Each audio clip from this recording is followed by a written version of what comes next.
The Forgotten Watch. On a foggy autumn morning, Elias entered the old antique shop on the outskirts of town.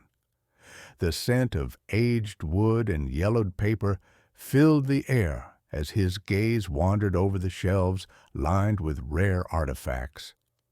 He wasn't sure what he was looking for, but something inside him told him he was meant to be here. Suddenly, his eyes fell on an old pocket watch inside a glass display case. Its silver casing was adorned with intricate engravings, and the dial seemed to shimmer under the store's dim lights. When he asked about it, the shopkeeper simply shrugged. "It was brought to me years ago. No one knows where it came from or who it belonged to." Elias couldn't resist and bought the watch. The moment he held it in his hands, he felt a strange warmth. When he got home, he examined it more closely. A name was engraved on the back, Levin H., 1892. Curious, he began to research and came across an old newspaper ad about a watchmaker named Levin Hoffman, who had mysteriously disappeared in 1892. The deeper Elias dug, the stranger the stories about the missing man became. Rumors suggested he had been working on a special watch, one that could manipulate time.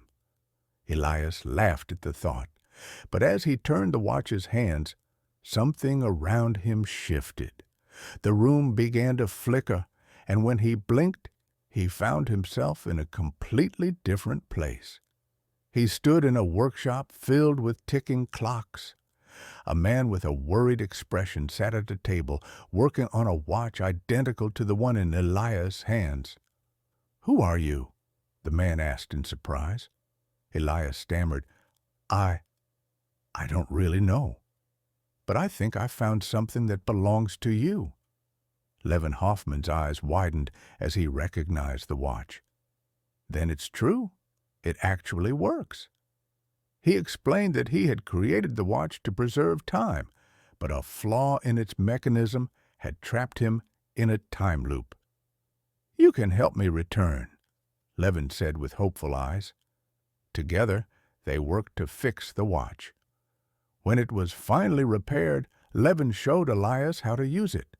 With one last turn of the crown, the world around Elias blurred, and he found himself back in his own time.